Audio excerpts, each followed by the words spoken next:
Good evening, good people. Thank you so much for joining us today evening. We hope you've had a great week and we hope you are ready for today's webinar. It's going to be quite an engaging session and I hope you are ready. But before we begin, allow me to start with a word of prayer. Thank you, Lord, for having us here today. I pray that as we have this session today about living within our means, we get to learn from each other and get a lot of knowledge and wisdom from this. And we pray that as we get out of here, we also get to execute whatever we will be able to learn, execute the knowledge that we'll be able to learn here today. In Jesus' name I pray, amen.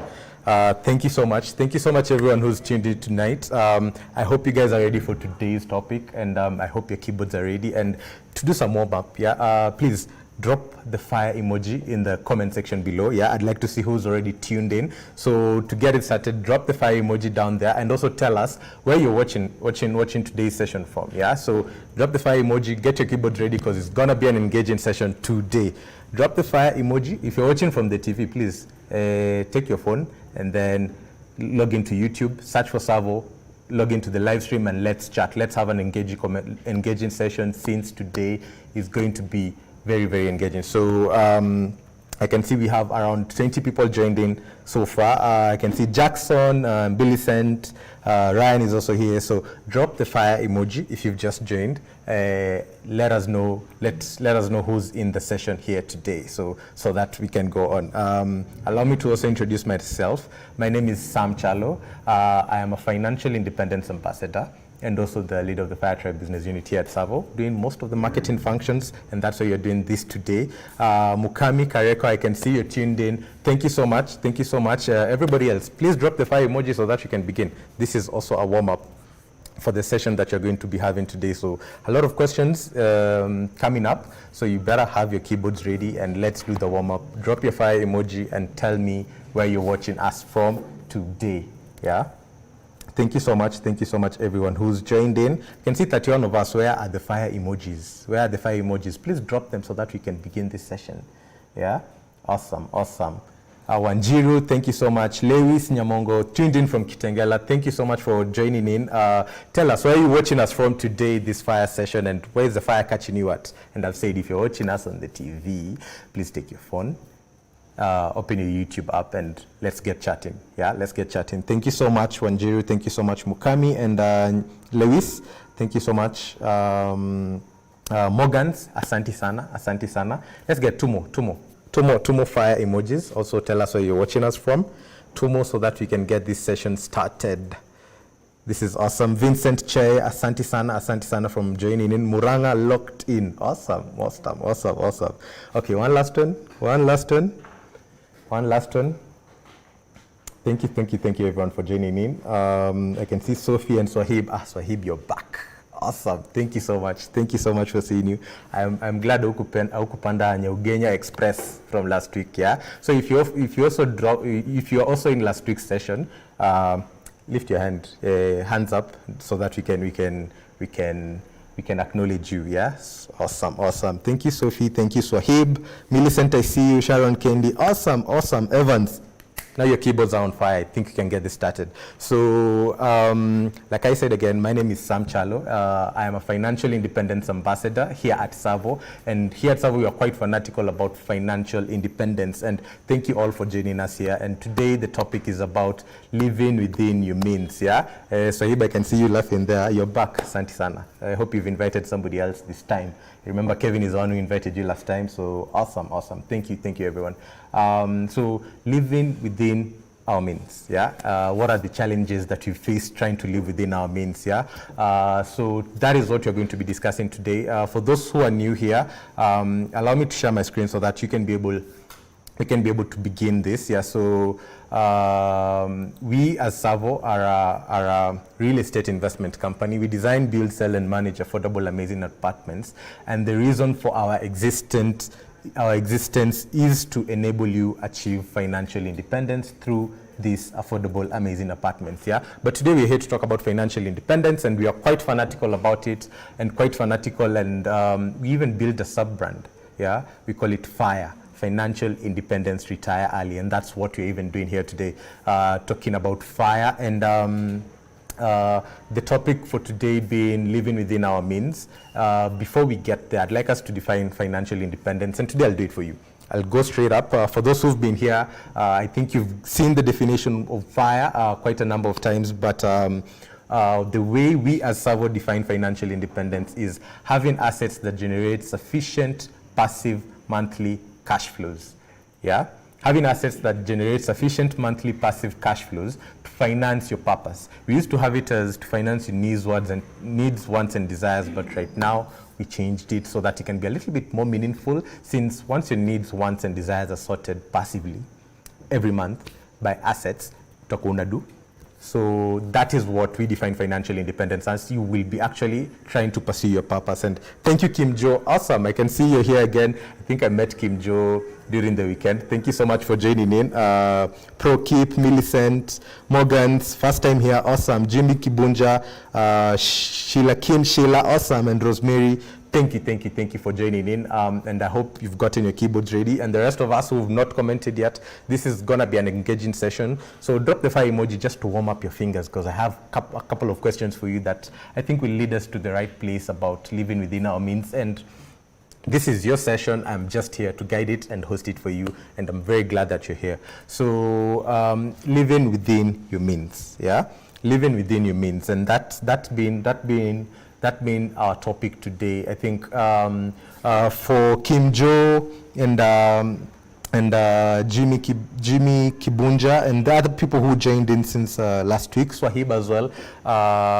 You remember, I think Duke, there was a guy called Duke who mentioned in the comment section that the biggest challenge is trying to live within your means, yeah, so that you can invest and also save, yeah. And as I was going through the webinar, just even after, I got inspiration and I thought, why shouldn't we talk about this, yeah? Why shouldn't we have this as a topic of discussion, since I myself have gone through that, and it's quite a challenge, no lie. But today I'm gonna learn from you, you're also gonna learn from me, and let's see how we can take this further, yeah? So to get us started, I think with financial independence being income and passive income, I'd like us to discuss about our sources of income, so that we can, let's get to know each other, yeah? Let's get to know each other, let's get to know our bases. So for Millicent, Morgans, Jimmy, what are your current sources of income, yeah? What are your current sources of income? So, and Beatrice Kariuki, Zone Black, thank you so much for joining. Juliana Kaleche, thank you so much for joining. So my question as we begin about living within our means, let's get started first. What are the sources of income within the people that we have here today, yeah? What are your sources of income, Juliana? And Zoni Black, what are your sources of income? I told you it's gonna be an engaging session, so let's not leave each other hanging here. Drop it down in the comment section below. What are your sources of income? For me, I do have a salary, but I also have kidogo rental income coming in from somewhere. I'll also want to share my journey of how I got there, so let me know. What are your current sources of income, so that you can get these things started, yeah? So that you can get these things started. So drop in the comment section, salary and side hustle. That's Ryan. Thank you so much, Ryan. What are your current sources of income? Swahib, I think you also answered last week. Pro Keep, Sheila, Rosemary, I'm waiting for your comments. So get your keyboard ready, and don't tire, because we have just begun. Yeah, we have just begun. So yeah, what are your current sources of income? Let's get like three more answers.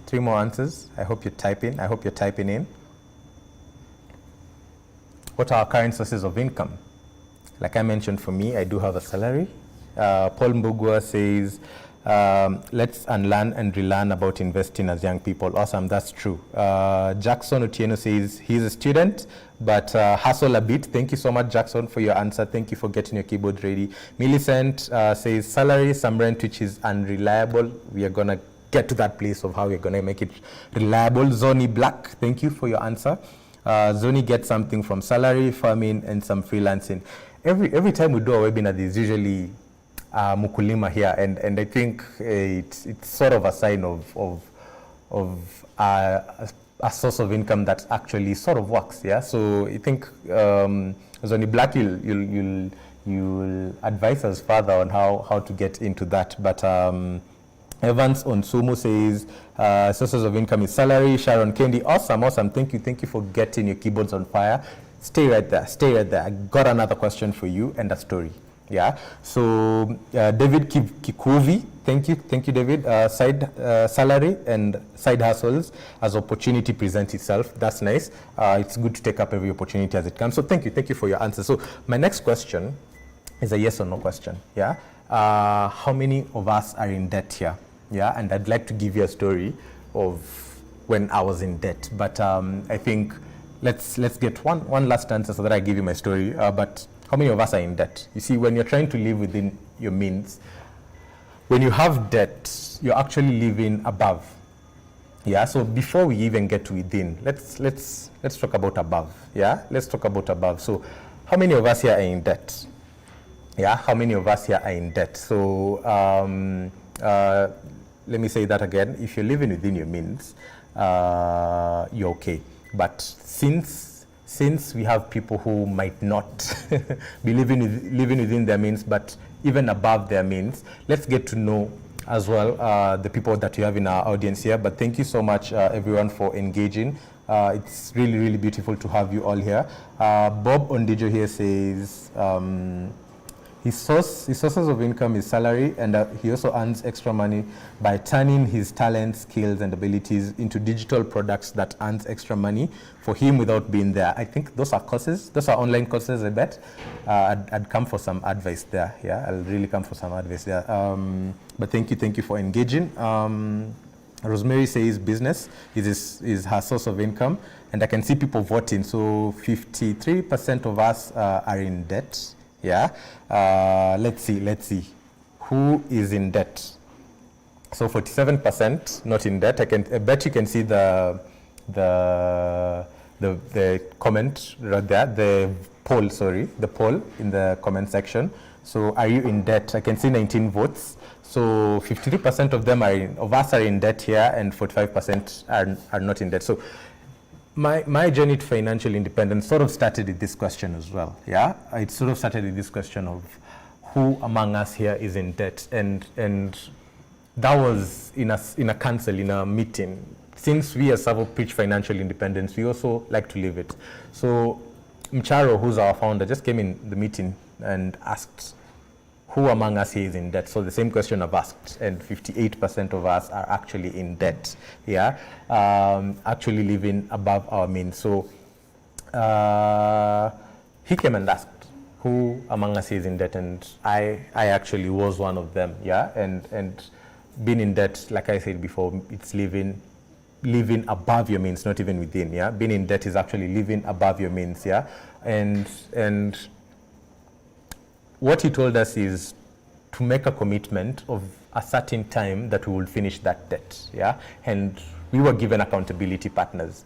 So at that point in time, I was quite deep in debt. I was actually living at 150%. If you're saying living within our means is 100%, yeah, I was living at 150%. So 50% was financed by debt. Yeah, so living at 150%, it was really hard to try and come out of this debt. And if you guys, if the 43% of us here who are actually not in debt, if you were in debt prior, I'd like to know what strategies did you guys use to get out of debt? Yeah, since living above your means is getting into debt. So what strategies did you use? So it was very hard. It was very hard for me to try and actually cut that debt out of my salary. And thank you so much. So that's the poll results. There are 58%, 41%. So we do have quite a number of us here in debt. So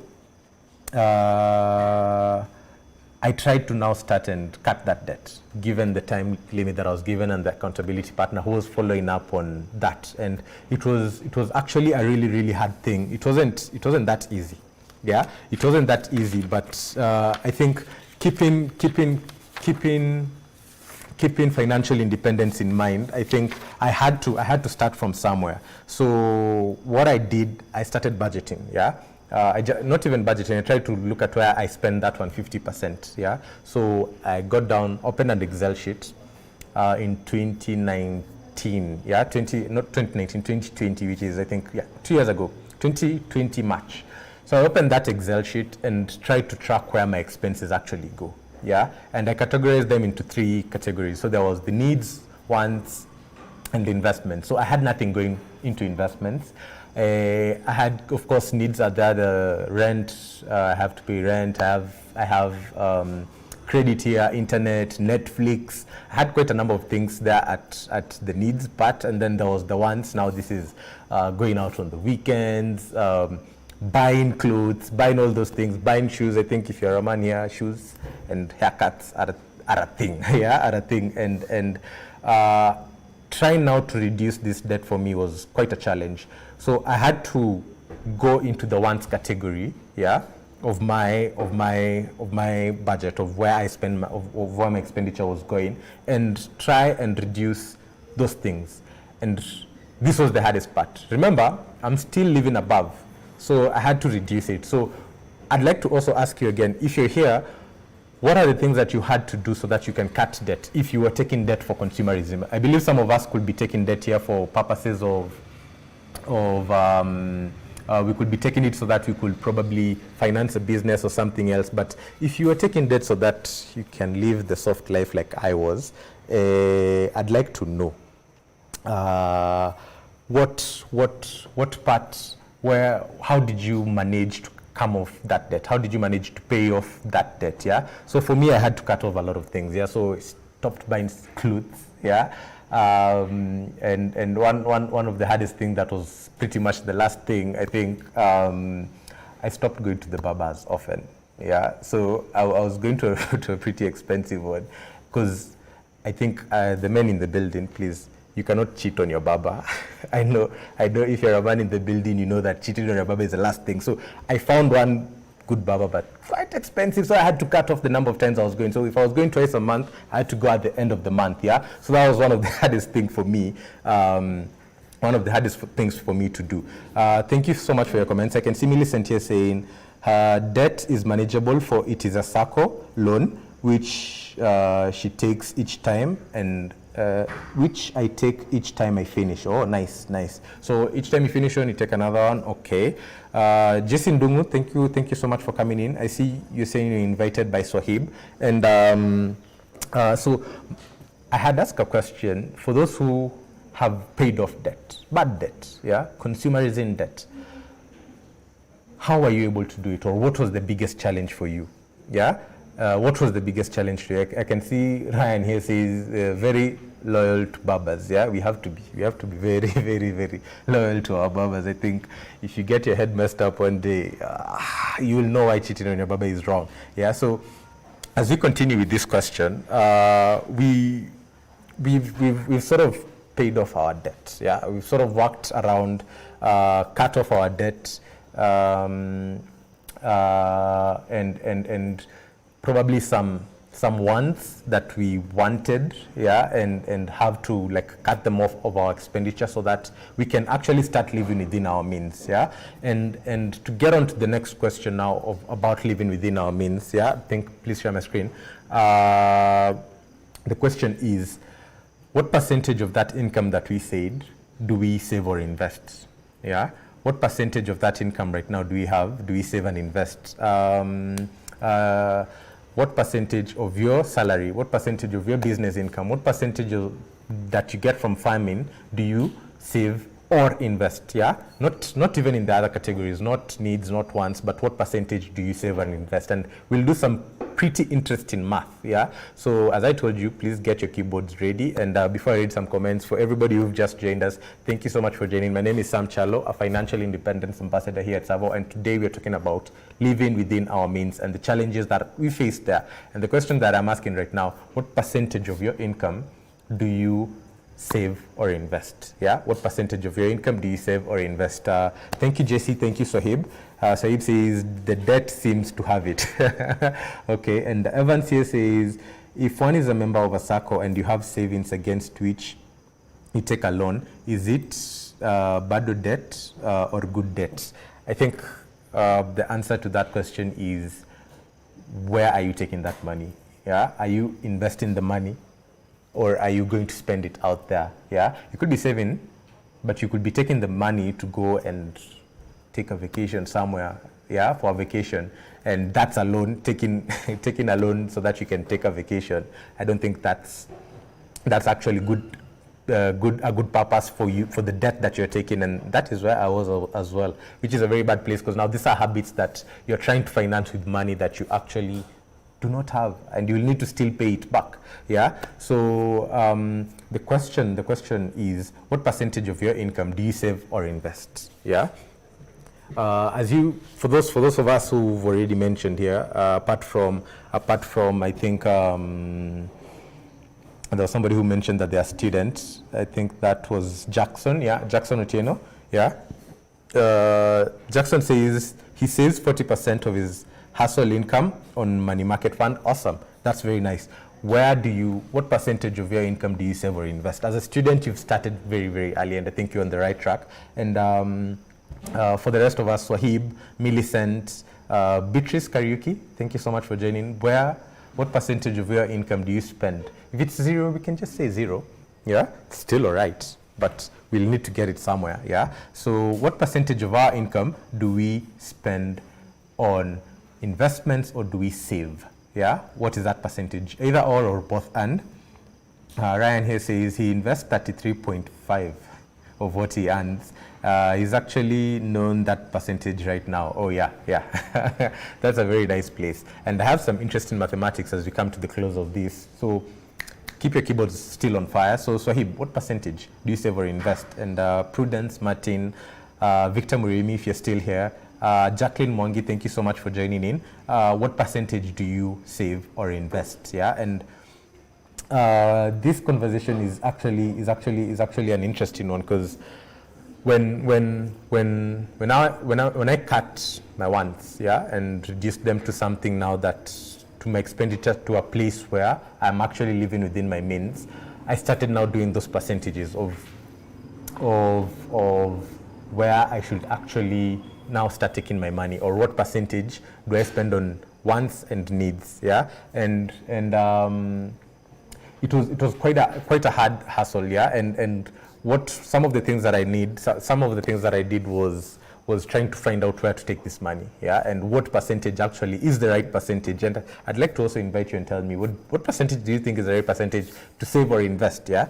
Shiru Kamau here says she invests around 20 to 25% of the income. Awesome. That's a good thing. I'm really glad that most of us here are actually investing or saving somewhere.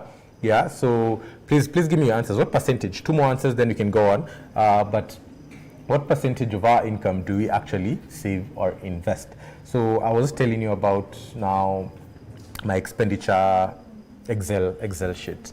So when I removed the things that I was spending more than things that I could not afford, I had to pay off my debt first, yeah, before I even go on to what percentage I decided to take to investments and savings. Having lived at 150%, that meant with my 100% salary, I had to take 50% to pay the 50% debt. Yeah. So for like 2 or 3 months, I was living at around 50%, and it was very, very, very hard. It wasn't something very, very easy. So it was very, very hard. As I told you, there are some things that I stopped doing, and some things are quite hard habits that you've already gotten used to, quite hard to let go of. And after paying off my debt is when I got to the place where I'm doing the calculations. So this is what I'm spending on my meals and bills, yeah, the needs that I do have, and this is what I'm spending now on the wants. Yeah, there's something extra. I had now to open up the investments or saving bit. Yeah.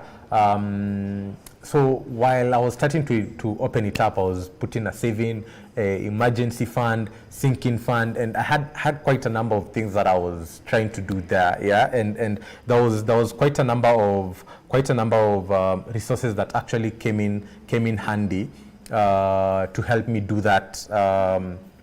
As you can see on your screen, there's a page called Africa's Pocket, and I believe some of you already know Centonomy.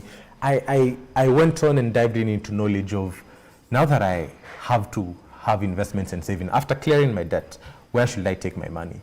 yeah, and Africa's Pocket and the Centonomy content that actually is usually out there went a long way, and I believe we'll actually be sharing some of the links for their pages so that you can also go get some information on how to do that. Get also help like ours, yeah. So dividing that percentage, trying to understand what that percentage is, was quite a challenge for me. And what I started doing is now diving in the knowledge, like I said, and now looked into all the places that I could take my money, like money markets. I can see Rose Kendi here mentioning, Rosemary, sorry, mentioning that she invests around 20% in money markets. So most of us are actually investing in money markets. Lucas Siemo, thank you so much for joining in. Nice stuff, I can see you saying. So the links have been dropped there for the pages that we can actually go and get a little bit more information of where we could actually take the money. And these are the things that actually helped me. So I'll be sharing this, and as we try and lead the FIRE movement, it is actually very, very important for us to give you this information and enable you. Other than this webinar, where else could you save it? So click the link, save it somewhere, or just wait until the webinar is over and we could get more. So there's Africa's Pocket and Centonomy, which actually came in handy for me.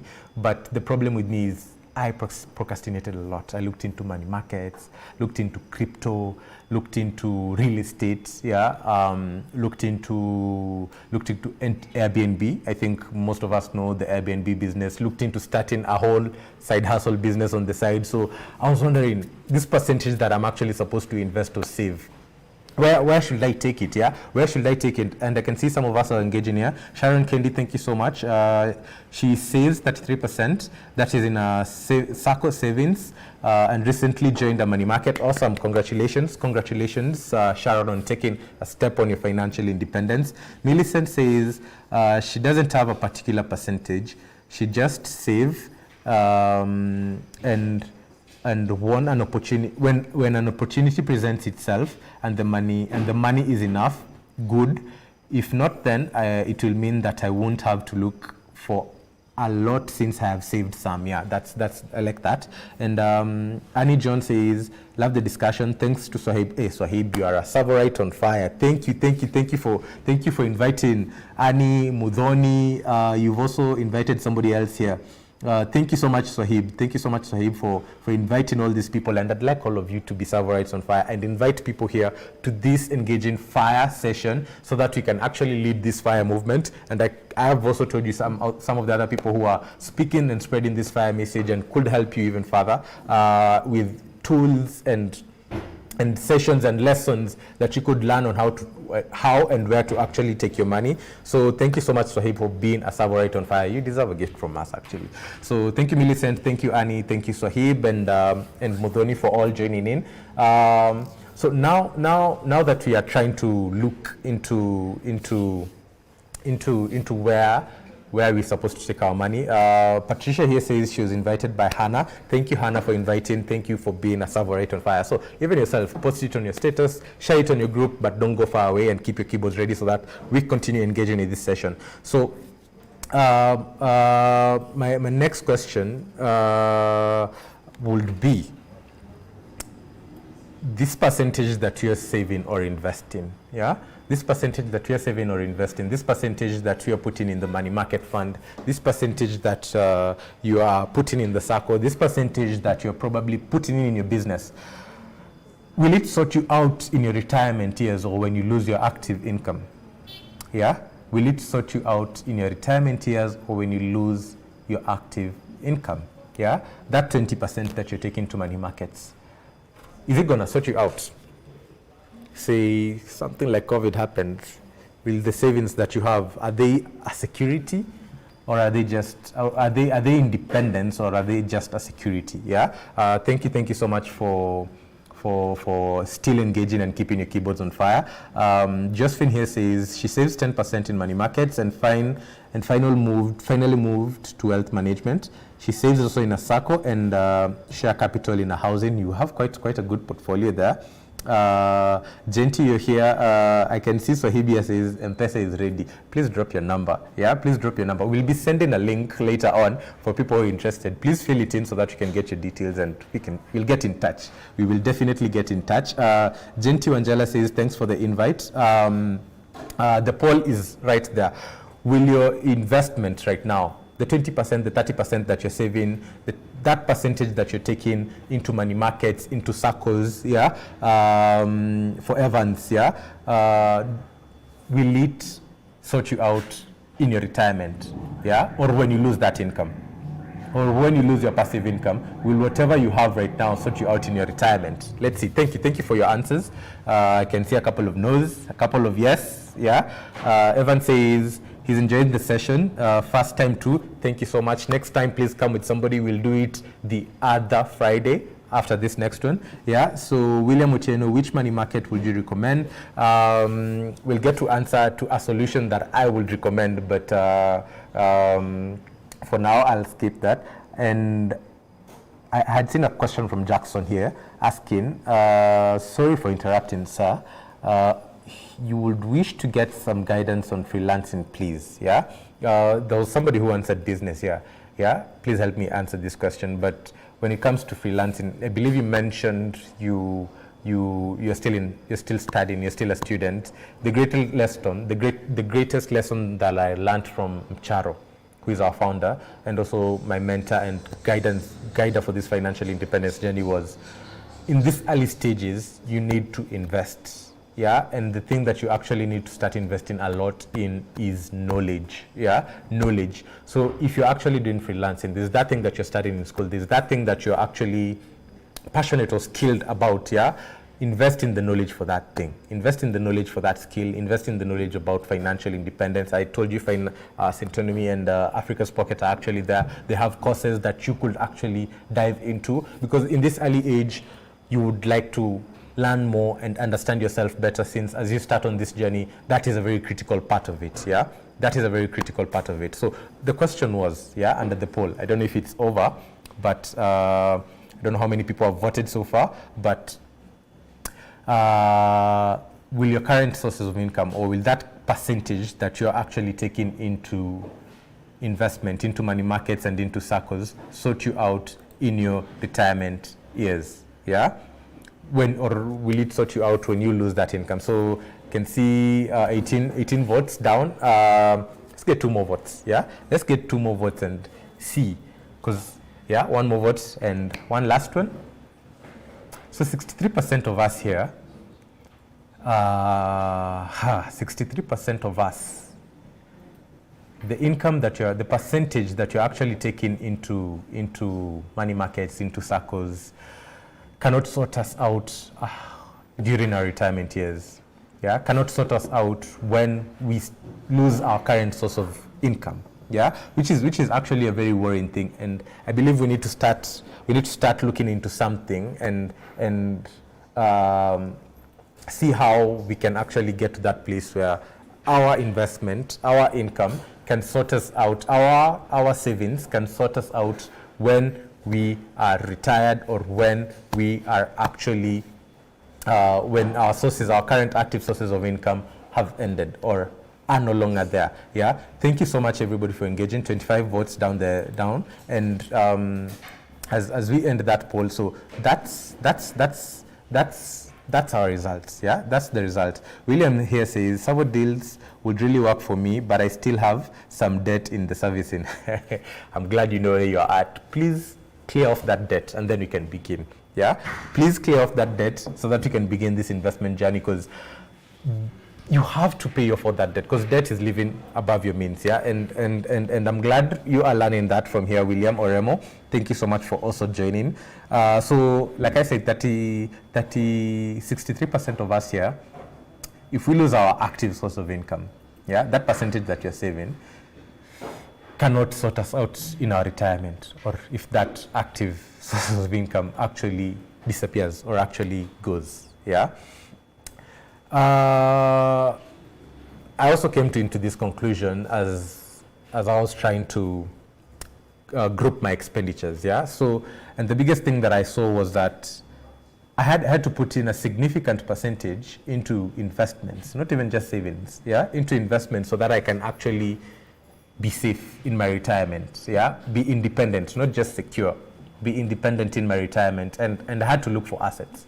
Yeah, and in my procrastination journeys, it was really hard for me to increase this percentage. What I used to do was just save, put it aside, but habit is not one-off thing to build. So in the beginning, I could budget before the salo comes in and say this percentage I'd like to save it because I don't know where I'd like to invest it yet. So let me just save it for now. Yeah, and it will get 2 weeks into the month, and then consumerism starts knocking on the door, yeah, and you want to spend more than you've actually, your friends want you to go and hang out. So it was quite a big challenge, but once I just kept on that journey and kept on trying to reduce my expenditure, since the savings nilikuwa nazieka but still eating them, yeah, I was saving it, and then close to the end of the month, or probably next month at mid-month, I will take all my savings, go out or buy some clothes, or just spend it on something that was actually not going to ensure that I am secure or independent during my retirement years. So it was actually hard, and I bet myself a lot on why am I doing this? Why am I not building this discipline? Why am I not actually trying to put my money somewhere that it is actually going to help me? So it was very tough. Yeah, it was very tough. And if it is tough for you at the moment, you can raise your hand or just drop a certain emoji so that we know that we're together in this, because even right now it's still as hard. Yeah, it's never easy to build that habit and to start saving and to start investing. It's never easy. So one of the things that I also tried to do to increase the percentage of saving, as much as I was still taking up the savings that I was putting in, was to standardize my expenses. But before I tell you how I did that, let me just read a few of your comments here. Kim Jo says, this session is awesome, and thanks to the stakeholders. I actually cleared my debts. Looking forward for my financial discipline coming May. Awesome. That is very, very beautiful, Kim. And we'll be really glad to walk this journey together and try and help each other and encourage each other on how to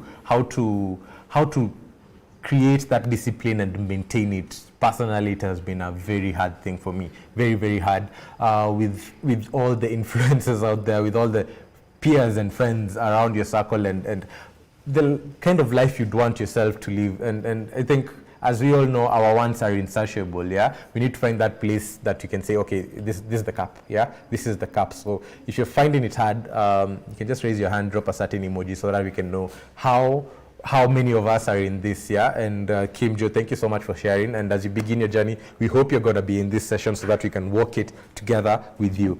Oliver here says, considering how inflation rates keep skyrocketing in the current era that we are living, and also the aspect of fiat money, fiat currency,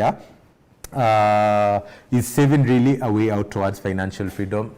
What I think with savings, I think most of us here have said are saving in a circle, saving in a money markets fund, and the question is that, and the answer was that 63% of those of us who are doing that, this won't sort us out in our retirement, or when our active income stops being there, yeah, or is no longer there. So I don't think saving is the way. It is a security, it is a buffer, but it can only take you for so long. Yeah, it can only take you for so long. Oliver, I'd also like to know, what would you recommend somebody looking for independence? Yeah, that's my answer for you. Please let me know. What's your solution? What is it that you're trying to do or looking into trying to do so that you can achieve or attain independence for yourself? To go on in the comments here, Millicent Adara says, personal commitments and high cost of living. Yeah, those are huge challenges. Those are huge challenges, no lie. Shiruka Mao says CAC is one of the best money markets fund investors. So yeah, that's a comment from Shiru for the person who was asking about money markets and which are the best. Ochieng says, the session is educative. This is my first time here, but I'm looking forward to investing in you guys. Thank you so much, Ochieng, for joining in. Thank you so much. Kim Jo, you're also looking forward to walking this journey with you. David Kikovi, thank you so much for staying in. He says, creating the habit of saving and investing is hard, but it is very possible. I believe if people have done it, yeah? If people have done it out here, that means it's actually possible. That means we can actually do it. If we do have wealthy people, forget the rich, yeah? If we do have wealthy people, that means we could also be wealthy as well. Yeah, we could also be wealthy. So it is possible, and that's been in these sessions here today is part of ensuring that we can actually walk this journey together. We can actually ensure that we're getting on that journey together. And I was mentioning now about standardizing expenses. So looked into a lot of investment options, money markets, crypto, like I mentioned, real estate, starting our own business on the side.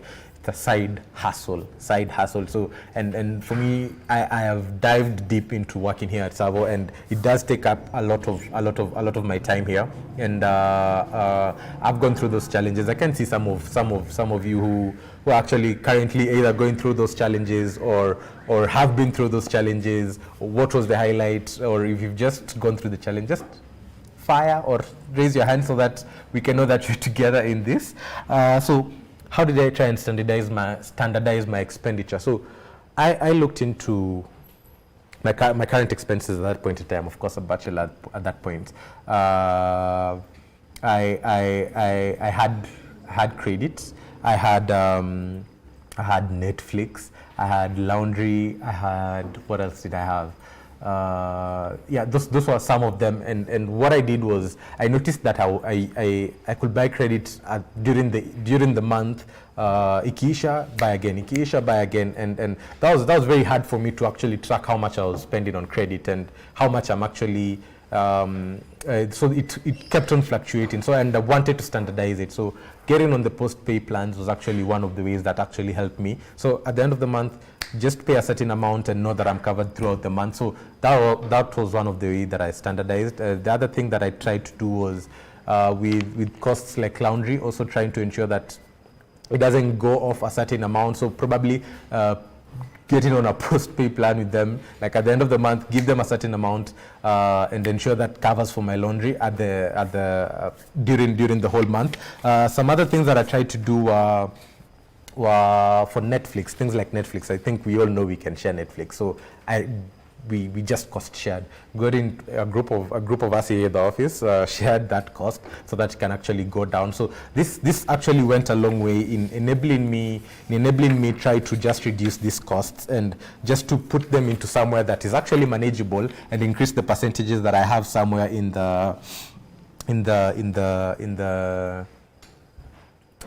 investments and savings. Yeah, thank you, Evans. Awesome. Looking forward to getting more information. That's nice. Millicent says the dollar is no longer a trusted currency. Just ask Crash here. It is better to invest in physical things. I like that. William also here mentions that save before you start spending your monthly income. Otherwise, you will always procrastinate or invest in passive income generating projects that will not need your close supervision if employed. Yeah, that's true. And there's a quote from Warren Buffett which I will drop in the session as we go on. So if you remember it, please put it down there. But Rachel here says she joined in late but still amazed. Thank you so much, Rachel, for joining in. Thank you everyone for still engaging me till this point. And for those who've joined in, like Rachel, my name is Sam.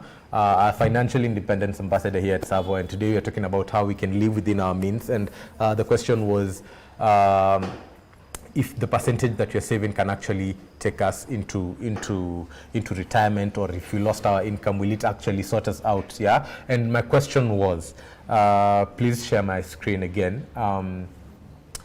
What is holding us back from increasing that percentage? Yeah. What is holding you back? Yeah. What is holding you, William, Millicent, Evans? Yeah, so from increasing that percentage so that it gets to a percentage that would actually get you to financial independence. Yeah, get you to that place where William is saying investing in passive generating projects that will not need your close supervision. Yeah, what is currently holding you back? Yeah, why aren't you investing that percentage that you know have to invest? Yeah, so that you can get to financial independence. Yeah, what is it that is holding you back? And I'll wait for your answers. Yeah, I'll wait for your answers. Josephine here, thank you, Josephine, for your comment. He says, Britam Investments standing order is the way to go to help you into the habit of saving. The principle was, her principle was 10% saving before paying your bills. Yes, by saving or investing, you're actually paying yourself first. Yeah. Because if you spend everything right now, what does the future look like for you? Yeah, what does the future look like for you? Yeah, and my question right now was, what is holding you back? Yeah, and I have mentioned for you my expenditure and the habits that I had for me were the things that were holding me back. Yeah, I had to stop going to the barber as often as I was going. Yeah, because I had to cut off that expense, and it was hard. Yeah, it was hard. What is it that is currently holding you back from increasing that percentage? Since now we know that it won't get you there. What is it that is holding you back, Carol? Yeah, from increasing your percentage to 30, to 50, to 60, to 70, yeah? I haven't seen anybody above 50% here in the room. I haven't seen anybody above 50% of the investments or saving here in the room. So what is holding you back currently? Yeah? What is it that is holding you back, since clearly for most of us, our investments and saving won't sort us out in our retirement? Yeah? What is holding us back? Millicent says she likes knowing a goal, then working towards it. It is a motivator right now. Yeah, so you have set a goal. Yeah, have you set a goal of a percentage? Have you set a goal of acquiring a certain asset? Or what goal exactly have you set for yourself, Millicent, to get to that place? Yeah, thank you so much for your answer. And Carol here says she has noted when your back is really up against the wall, investing and savings become a must. That is very true. Yeah, when COVID hit, people just realized that those who didn't have savings were crushed. Those who didn't have investments or passive sources of income were crushed. Yeah, and we don't have to wait for circumstances. We don't have to wait for Russia to start fighting Ukraine to know that things will go up, and so that we can start investing. Yeah. Let's not wait for circumstances. Let's not wait for us to be pushed against the wall so that we can actually increase this percentage. And the question is, what is holding you back? Yeah, you can't wait for circumstance right now. What is it that is actually holding you back from increasing that percentage? Yeah. Carol says running expenses due to high cost of living. Yeah, that is true. With the current times, I think with inflation and everything going on in Russia, we've seen what has happened. And I remember during COVID, there was a lot of financial advisors going around and just seeking people to ask them to reduce their costs of living. Yeah. So if you're living in a 40K one bedroom somewhere in a high-end area, you had to downsize. Yeah, you had to go somewhere where you could actually afford. Yeah.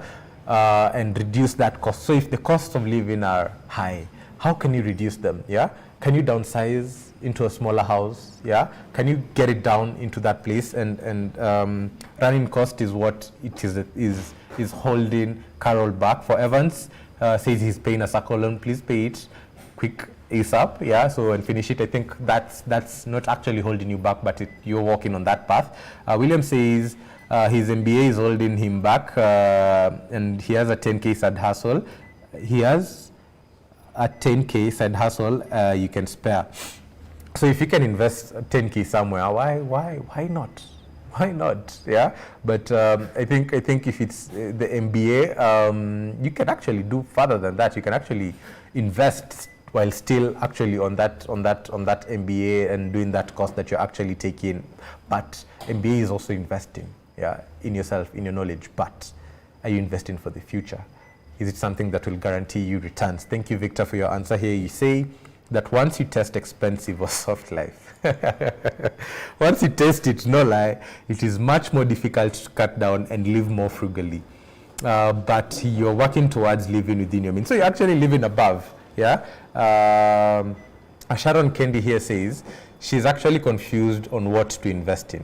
Saving without what to invest in at times is hard. I was there, yeah, me and you both, we were in that ship, yeah. I was actually there, and I was putting some money aside because it was just, I could put it in a place where it had a lot of friction for me to get it. But the problem with these things, they are machines, yeah. If it is, say, M-Shwari, it will tell you 2 days, you'll get your money back after 2 days when you want to open your lock saving accounts. But after those 2 days, you'll still get that money. So it's not a guarantee. Yeah, it's not a guarantee that you'll actually save that much if you don't have the discipline like I didn't. Yeah. And Sharon, I think you can attest. These machines will still not as much as they have that caveat of if you want to open your local saving account, they can give it to you after 2 days, and they'll even give it to you after 12 hours or something. Yeah, don't know what that work for saving at all. So to take it a step further for me, after noticing that these machines will still listen to me, I started saving my money with a person. I started giving it to somebody who, if I told them to give me that money, it will be harder than telling Mshwari, because Mshwari will definitely give me. It's my money, it's a contract, it's whatever it is, but they'll give me money. But having to convince somebody who I know will put their foot down to ensure that I am not actually spending my money was a step further for me. But thank you, Sharon, for your answer. Victor was saying about once you test the soft life, it's very hard. It is very hard. And for Jackson, I believe if you're still here, you should try and ensure that you're not getting there. It's very hard to test something sweet and not want to do it again and do it again and do it again. And the moment you've done it and done it and done it again, it becomes very hard to stop it. Yeah, it becomes very hard to stop it. Yeah, Sharon, I can see her resonating here. She said she opted for a policy of 5 years, but now it's 5 years. It's already 5 years, so it's very objective. You can tell. You can say by the time 5 years is over, now you can take. Please, since 5 years is over, please, don't go into soft life. It is the hardest decision you will make. Yeah, it is the hardest decision you will make right now, but it will be the best if you took your money into a place that will actually give you income in your retirement, or when your active source of income is no longer there. Yeah, so please, Sharon, since 5 years imeisha, I believe it's an amount worth investing somewhere. Very, very nice. So thank you so much, Millicent, Evans, William, for engaging. And as we go on with the session, now that we do know some of the things that are holding us back, I think for Sharon, I'm sort of getting to an answer of what to invest in, and the answer relates to something that I think William mentioned. Is it William or Millicent? Let me just confirm. She mentioned something to do with you have to have a reason for investing. You have to have a reason for actually saving, so that you actually have something that your savings will go to. And if you are like me and Sharon here, who couldn't find a place to save, I think let's answer this question first. Yeah, what percentage should you invest? What do you think? What percentage do you think you should invest so that it can sort you out in your retirement, or in case you lost your income? Right now, with your current source of income, what percentage do you think you should invest so that you get sorted out in your retirement, or in case you lose your income? Yeah, drop random percentages down there: 40, 50, 60, 30, 10. What percentage of your income do you think you should invest so that you attain financial independence? Yeah, 30% and more. That's Josephine. Thank you for your answer. What percentage do you think you should invest so that you can actually achieve financial independence, so that once your source of income is no longer there, you have something giving you income? Yeah. Once you get to retirement, you have something that is actually enabling you achieve financial independence. Sharon, what percentage do you think that is for you, including your savings? Yeah, your savings should actually give you a very huge head start. And I have somewhere that I think you should invest that money. Yeah. So, Victor, what percentage do you think you should invest? Yeah, so that you can actually be sorted out in your source of income. Get your answers right down below. I hope your keyboards are still on and on fire. Yeah. And if you've just joined, my name is Sam, a financial independence ambassador here at Savo. Today we are talking about living within our means. Yeah. We've cleared our debt. We've procrastinated by saving and eating our savings. Yeah. Right now we are looking into assets and the percentage that we need to invest so that we actually get sorted out in our retirement years, or when our sources of income are no longer there. Yeah. Victor says 40% plus. Nice. Garia here says 10%. I think will do for your current salary. That's nice. Carol says 40 to 50%. Two more answers. Yeah, let me get two more answers here. What percentage do you think will sort you out? Yeah, what percentage of your salary do you think will sort you out? And I've done some interesting calculations here, which I'd want to show you after those two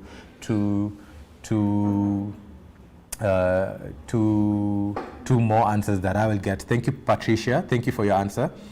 So Ahiba is still in the building, and I see you invited quite a number of people here.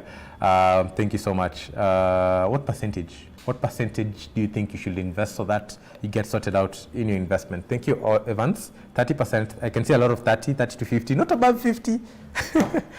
you can't invest more than 50% of your salary. Yeah.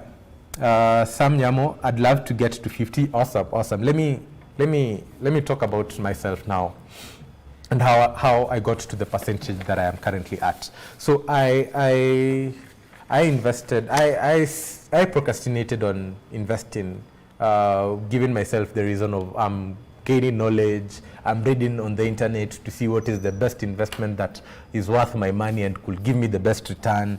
I looked into money market, signed up for webinars, looked into crypto, watched a lot of YouTube videos, looked into Airbnb, did a whole budget of my house, of the house that business would actually cost me, tried to look into my skills and what more I could start to do and probably invest in my skill. I think I did a lot. I think I tried to do a lot, yeah. And one day, a whole year later, after procrastinating, because what I did was, once I had my spreadsheet, I didn't close it since I opened it. So a whole year later, looking into the spreadsheet, I'm like, okay, I haven't done anything on this journey that I want to do.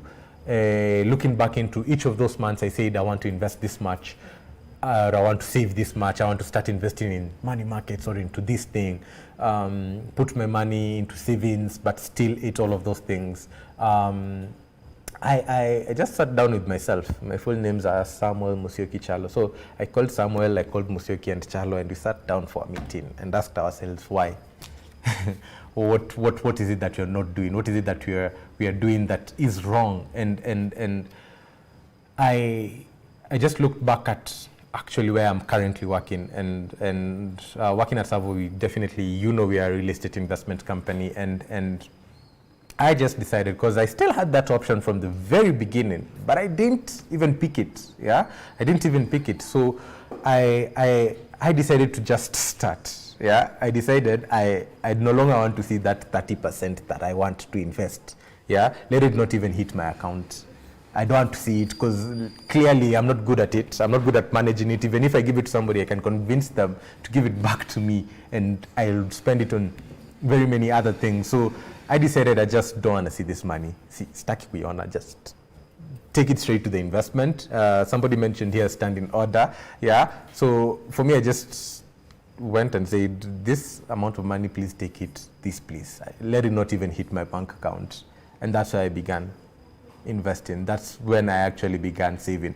A whole year later of watching YouTube videos, a whole year later of going into Centonomic classes and looking into Africa Pockets tool, the discipline is quite hard to achieve. It's quite hard to put in. And then let me just read some of your comments here. William says 30, Sharon says 40%, Millicent says that her employer saves for her, and he also gets a percentage from my salary for the RPA. That's very nice. That's a very good pension plan that you're actually getting on, and says 50% is what will sort her out in her retirement. Brian, thank you so much. 30%. For those who've just joined, my name is Sam. We are discussing about living within our means. We've paid off debt. We've gained knowledge on where to invest our money, but have not yet invested. Yeah, and right now we are actually making that hard decision. So for me, I just went and said, I don't want to see this money.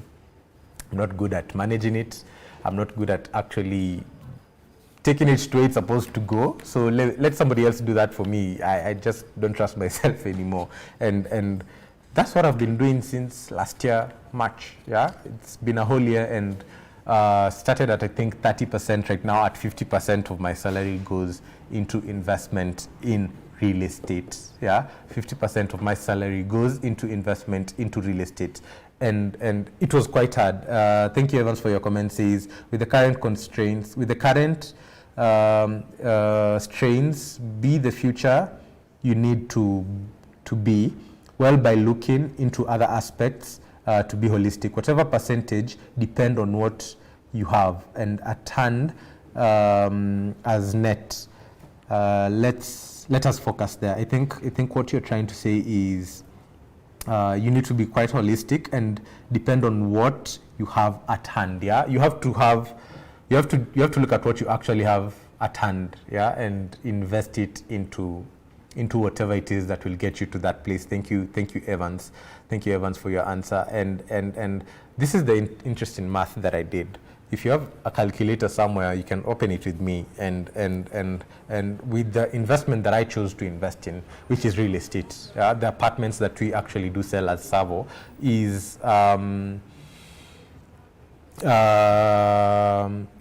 say you're currently earning 50 Gs. Let me also open my calculator here. I'm not sure if I'll be able to share it, but just a minute. My calculator.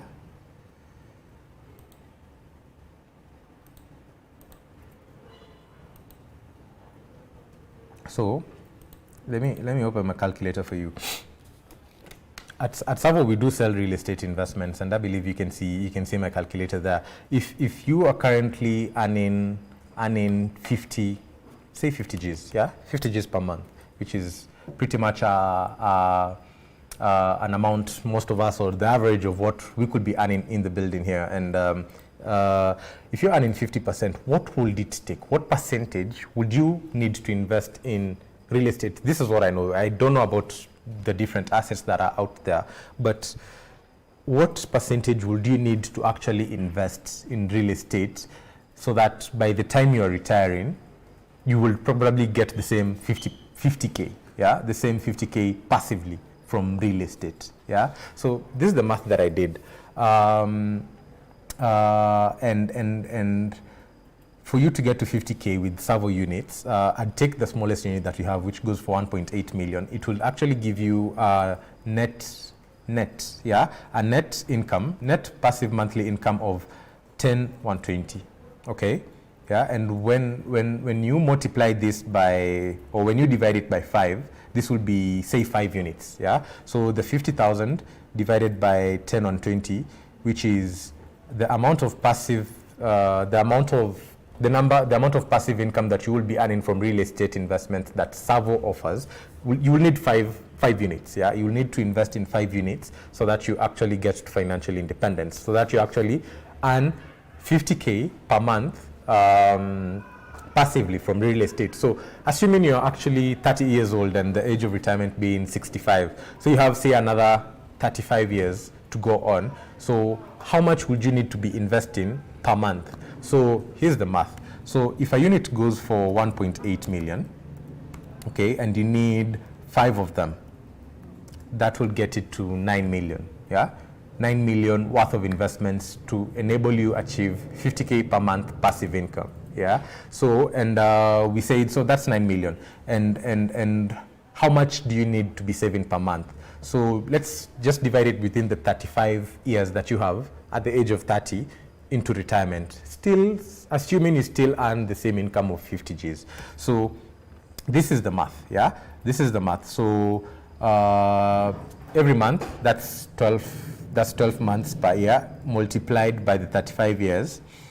That will give you 420 months, sorry, for you to be investing, yeah? And what amount will that be? That amount will be the 9 million, yeah, divided by the 420 months. That will need you to invest 21,000 in your salo, yeah? 21,000 in your salary, so that you could actually achieve 50,000 shillings passive monthly income by the time you retire. What percentage is this 20,000 of that salary? Yeah, and I hope you're following in. If you're following in, please drop an emoji, fire emoji. I hope you're following me. If you have a question, please ask. So the 21, just say 21,000 divided by your current income, that's 42%. Yeah, so you will need 42% of your salary to invest in a Savo product every month until you retire, so that you actually get the same amount you're earning right now, yeah, as passive cash flow in retirement. Are you with me? Yeah? If you're with me, please drop the fire emoji. I'd like to know if you've understood that. Let's take an example of somebody earning 150 Gs, yeah? And say they invest that 40%, that 42% into real estate, yeah? So what is 42% of the 150 Gs? That is 63 Gs, yeah? 63,000. So 63,000 multiplied by the 420, yeah? You'll actually have invested 26 million, yeah? And if a unit is 1.8 million, let's see how many units you'll have gotten, yeah? So if a unit is 1.8 million and you've actually invested 26 million in those 420 months, divided by 1.8 million, you will get to 14 units. Those are 14 units, each earning you 10,000 shillings, 120 net, yeah, every month. Definitely 42% is gonna get you to that place. 42% is gonna get you to that level of income. Patricia Kimaru, thank you so much. Christabel, work off the money after tax, yeah, it's actually net, yeah, so whatever salary you trying to calculate, it's actually after tax. Thank you so much, Victor. Thank you, Sharon, Josephine, 20 units, yeah, having invested just 42%, and most of us are already more than 30% of our savings or investments, which is actually a very good thing, yeah. So if you invest it for the next 20 years, for the next 35 years, having 20 units, which give you a rental income of 10 on 20, you will actually be earning passive as that which you're earning right now. From getting to 42. That's all Savo can ask from you. But this is what I understand. This is what I think. This is the percentage that I think, having calculated, will get you there. And of course, quite a number of assumptions here, which I don't know if will bring this math right. Inflation, your income rising, the rent, of course, will definitely increase, yeah? So, and as Savo, we are your investment partner in this journey in the long run. So I hope you're with me, yeah, and I hope we are together here. Thank you, William. Thank you, Christabel and Carol. Oliver Omondi says, so one can start earning after the 35 year.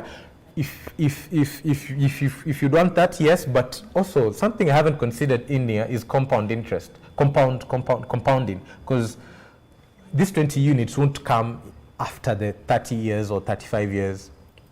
You will start getting them in the middle there, and of course at the beginning it will be very hard. By the time you're getting further into it, they're gonna increase, and they will be already earning new rental income. So you could choose to reinvest this income to turbocharge it, and you won't even need 35 years if you reinvest your rental income. Yeah, you'll even need less than the 35 years, probably 20. I'm not sure, I've not done the math, but it's gonna be less. It's gonna be way less than that. So that is what real estate investments could do for you. Yeah, that is what living within your means and saving 42% could get you at. Yeah, and thank you so much. I'd like to leave you with a quote. Yeah, I'd like to leave you with a quote, and just allow me to now share my presentation once more. And yeah, so that's the 40%. Here's a quote from Warren Buffett. He says, if you do not find a way to annually sleep, like I have given you real estate, you will work until you die. If you do not find a way to annually sleep, you will work until you die. So all it takes, my simple math that doesn't include compounding, that assumes that your salary is not going to increase, is just 42%. Just that. Most of us want to get to 50. Do you think that is possible? Yeah? I think we can put a poll. Do you think that is possible? Getting to 42%, not even 50, just 42%. Do you think that is possible? A yes or a no? Yeah? And if you stop those things, Sharon, if you give yourself a head start with that savings that you already have right now, will you get to financial independence. Yeah.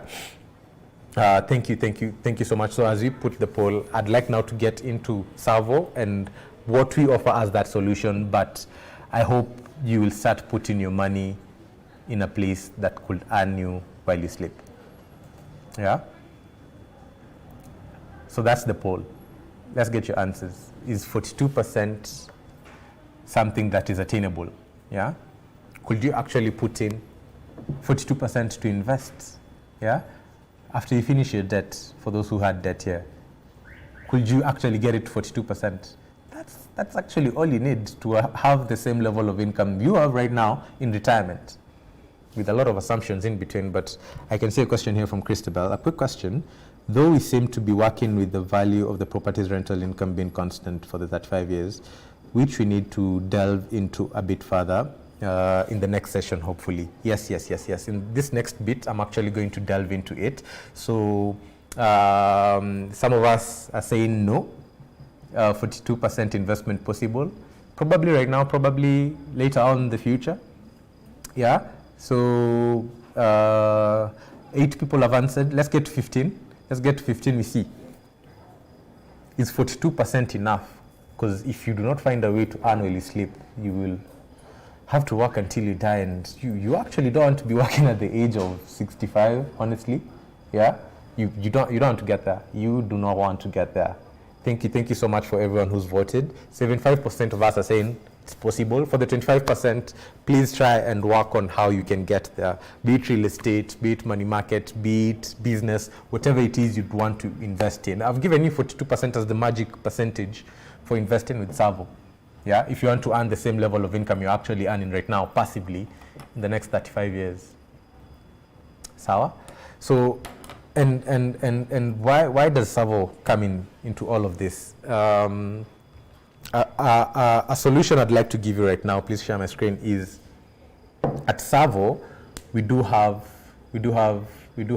fire partners, yeah, and a fire partner is somebody to work with you in this financial independence journey, somebody to help you do this math even better, Christabel, do this math even better, Oliver, to get you to that place. And right now we'll be sharing a link that you can fill, and we will link you with one of our fire partners. You'd call them investment consultant, but they will be able to take the time to work with you in this journey. And if you've been invited by one, please go back to them. Please call them back and ask them, this is what I am earning right now. What is it that I need to invest? What percentage is it that I need to invest before I get to that place? Yeah? What is that percentage? And a fire partner is the person that you need. A fire partner is a solution that we offer over and above our real estate investment solution. So the link that you're going to really get you to this place. Yeah, we came up with a business model that could actually enable you achieve financial independence. Yeah, and this business model is structured this way. Yeah, we design, build, sell, and manage these affordable, amazing apartments. Yeah, for you. So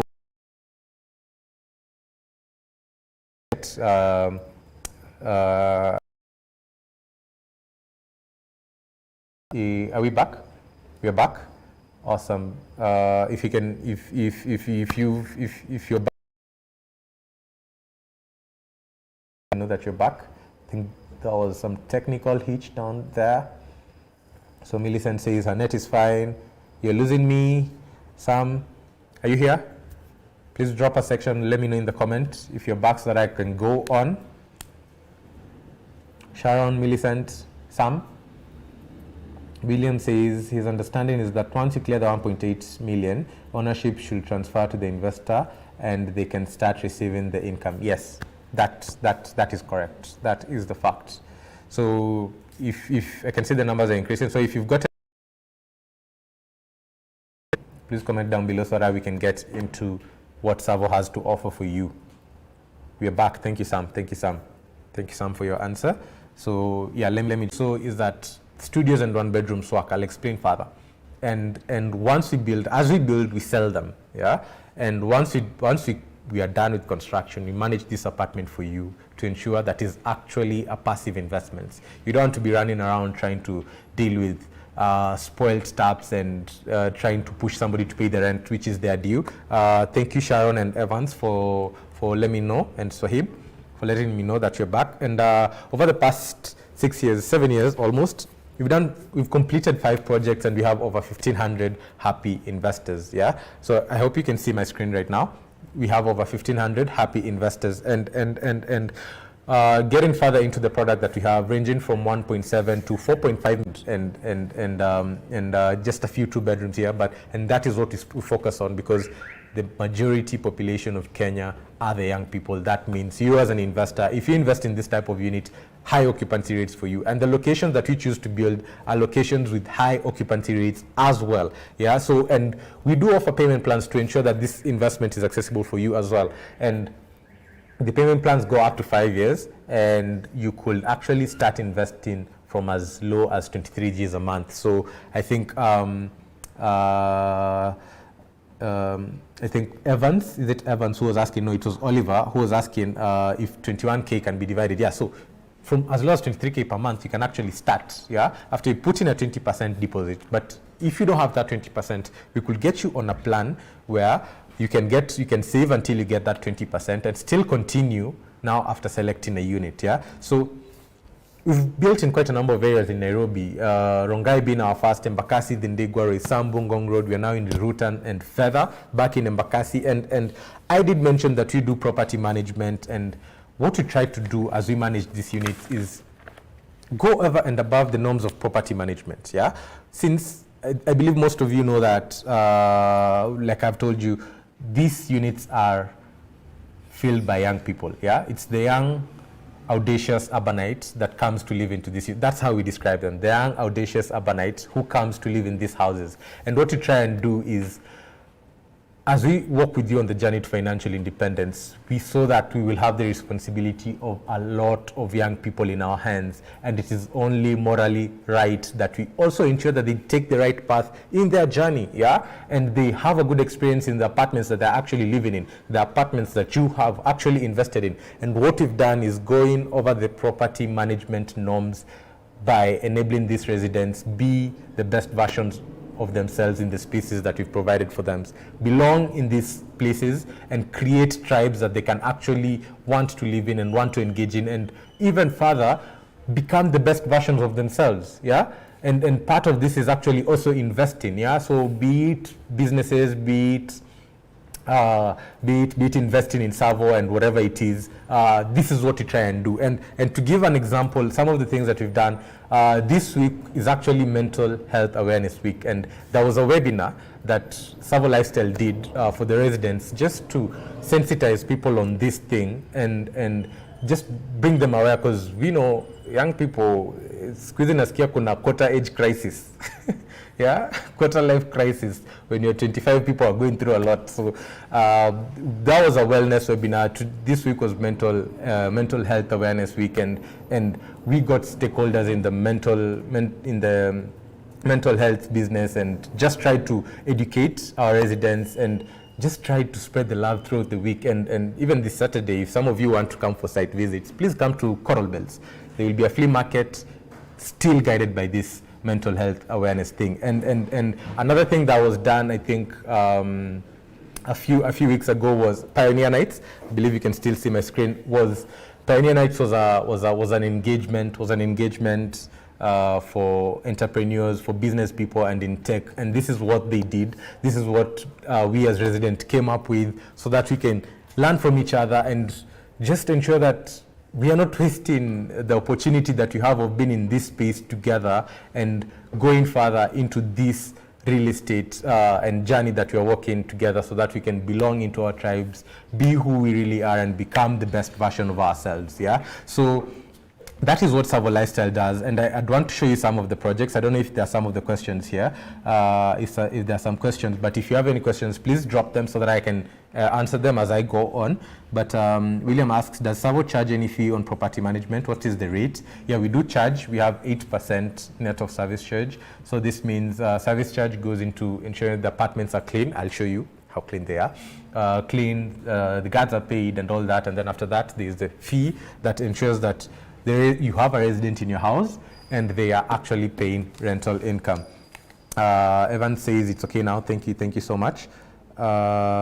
I hope we're okay and the internet is still nice.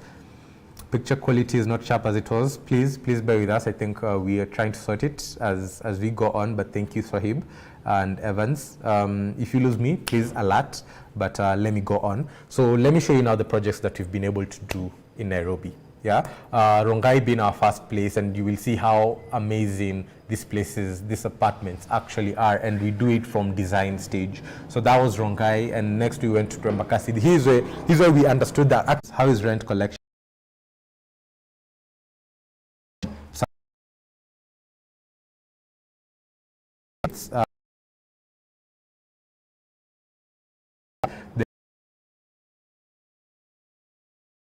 Then we remit it to you.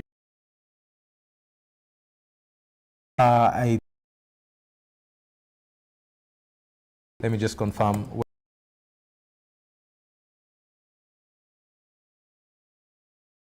This.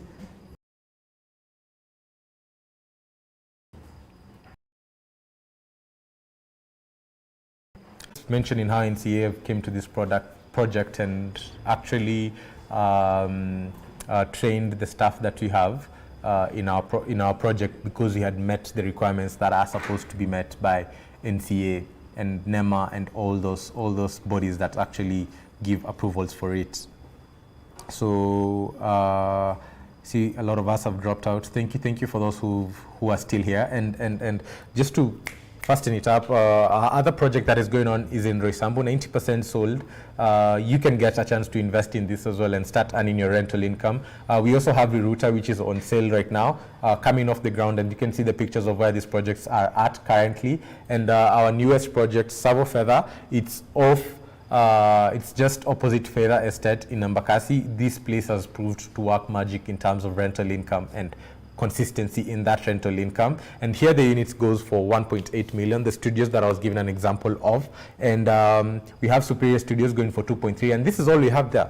Yeah, because our data has showed us that these units actually work. Yeah, and just to give you an example of how the payment plan works, if you invest in the 1.8 million studio, you can put in a 20% deposit, but if you have the 1.8 million cash, we can also take it and give you a discount on that cash. But if you don't, you can put in a 20% deposit, which is 360 Gs, and then after that, put in some monthly installments of between 1 year and 5 years, for which in the 5-year payment plan, if you choose that, after the 20% deposit, you'll be paying 24K per month. Yeah, and for the Superior Studio, if you take that, which is ideally a bigger studio, 30,000 per month for the 5-year payment plan after the 20% deposit. Yeah, so, and this unit will ideally earn you 14 Gs per month. This is gross. That is for the 1.8 million studio. So the 10 Gs is actually a very huge buffer. You'll actually, for this studio, you'll actually get to somewhere around 12 Gs if you're calculating with the 42% math that I showed you. Yeah, so, and that is what we have. Those are the projects that we actually have in Savo. And for those who are still joined in, yeah, I think most of us are back.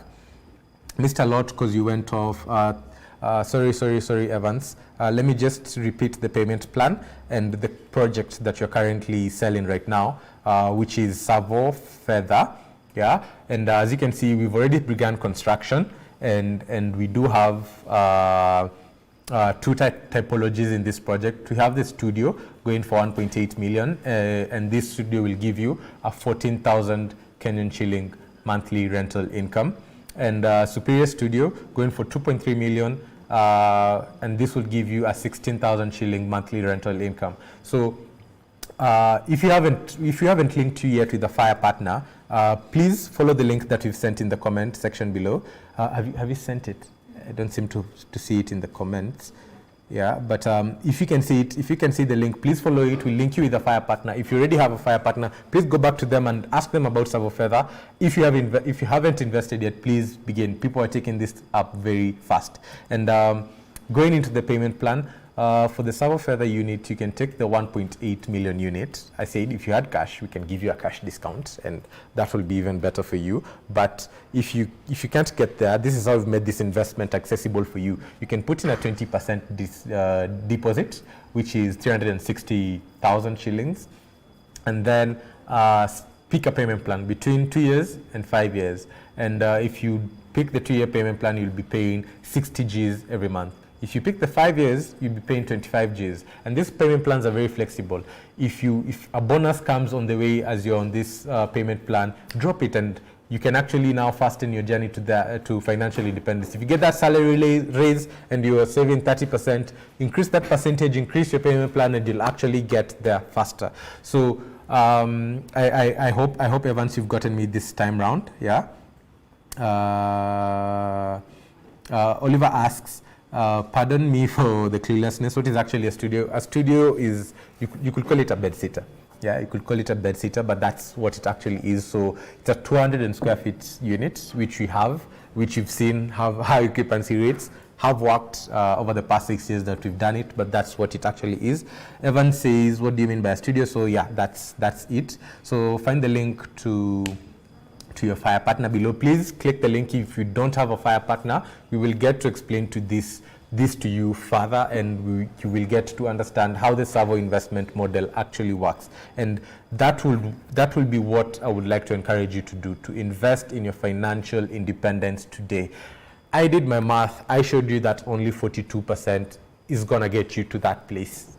Yeah, with servo, with a lot of assumptions, including your salary not increasing, you not reinvesting your passive income that you'll have earned in the couple of years. So if you'd like to get to retirement quick, I hope you've gotten how the product works. And if you have any further questions, please ask in the comment section. I'll be ready to answer. But if you have any further question, I'll be willing to answer. But thank you so much, everyone, for joining us. Thank you so much, everyone, for inviting people who came in. Thank you, Swahib, for inviting more than 5 people. I hope you filled the link, Swahib, so that you can get in touch later on.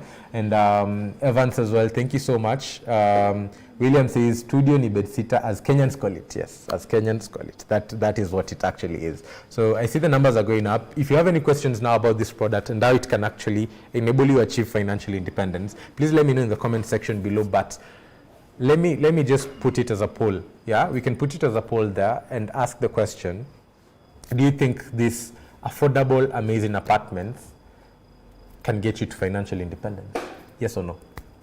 Do you think this affordable, amazing apartment and this model that we do have a servo can enable you achieve financial independence? And if it's a yes, please, I hope you filled the link. We'd like to link you with one of our investments consultants. We call them FIRE partners. They walk with you in this financial independence journey. FIRE stands for Financial Independence Retire Early, and they will get to work for you, help you walk this journey further. And if you do already have one, I know Swahib, you do have one. One of us here was invited by Hannah, and the rest of us who were invited by the different FIRE partners. Please, do you think? Please go and talk to them. Yeah, if 42% is all it takes for you to get to that place, please start investing. Please start investing. Shiru asks, do you have title deeds for this land? Of course. This is real estate. You'll have to own this apartment. You'll have to actually have a document that shows this apartment belongs to you. So please ensure that you fill the link. We'll get to answer all your questions there. I think our time has gone way, way further than we expected it to be. But thank you so much, Swahib. Thank you so much for being in this session. Thank you so much for inviting people. Watch out for our next webinar in the next 2 weeks, immediately after Easter. And I hope you have a very wonderful Easter. Please spend time with your family, and as you do, spread this message of financial independence. Yeah, because everybody needs to hear this. If you cannot find a way to earn while you sleep, Warren Buffett said it, you will have to work until you die. And we don't want our investors to get to that place. And the mother title, that is what Shiru is asking. With the new regime that is currently happening in Nairobi, that isn't there anymore, and the sectional title is what is there. But what is to happen is the mother title will be owned by a company in which you as an investor will have shares in. So if you have 1 unit, you have 1 share in it. Yeah, and if there are 400 units, you have 400 shares. And if you have 200 units, you have 200 shares in the company. So that company is what owns the mother title. But now it's sectional title, the property is yours, and beams go in the sky. They've started flying. So Evans Osumu was also invited by Hannah. Thank you so much, Hannah, for inviting you guys. And I hope, Evans, you've gotten something and learned out of this. Please go and talk to Hannah and ask her how that 42% can get you somewhere. Yeah, please go and talk to your fire partner if you're in here and ask them how you can actually achieve financial independence using this affordable. I can see your votes. Thank you so much for believing in the product that could actually get you to financial independence, which is affordable, amazing apartments and this great investment model that we've built. And as I was saying, it is coming up next week. As you go meet with your families, invite them for next week's webinar. Yeah, we'll find a topic worth enough for them to come and spread this fire message. Let's lead this fire movement. Thank you, Sohaib. Thank you, Hannah. Thank you, Kevin, for inviting everybody who you've invited here. William Oremo says was invited by Donna. Thank you so much, Hannah and Donna. You are Savorites on fire. Please let me know who invited you. I think we'd like to thank them even further. Oliver Omondi say, are you only targeting those planning for retirement or even the youths can achieve financial independence through this opportunity? I think financial independence, the first place you need to begin, the best time to begin is right now. Yeah, so be it in your 20s, be it in your 30s, the best time to begin is right now. So as I mentioned, if you do not have that 20%, that 380K, we have something called Savo Saves. Click on the link and one of our investment consultants like Hannah and Donna will get in touch with you and get you to invite for this session.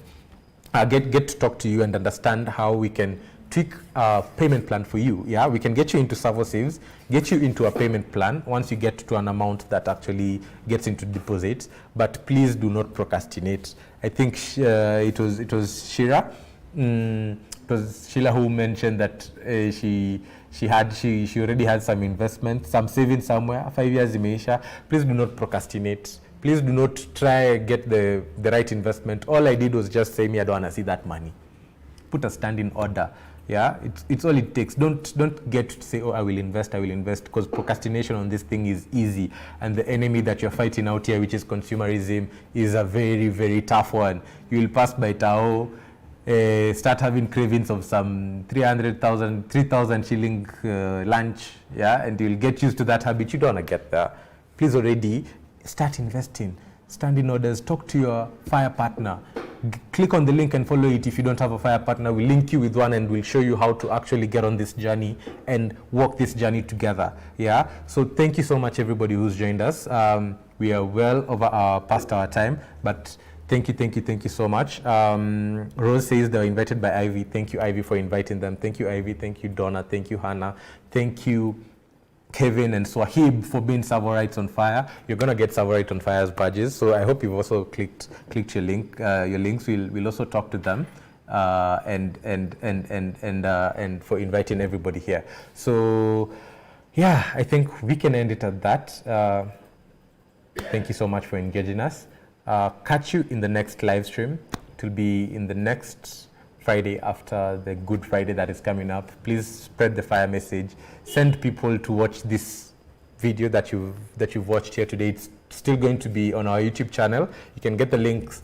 Tell them to comment to say that they were invited by you, and that is how we get this fire movement ignited. That is how we spread this fire message. Thank you so much, everybody. Hope to see you on the next live stream. Happy Easter and have a good evening and weekend. Bye-bye.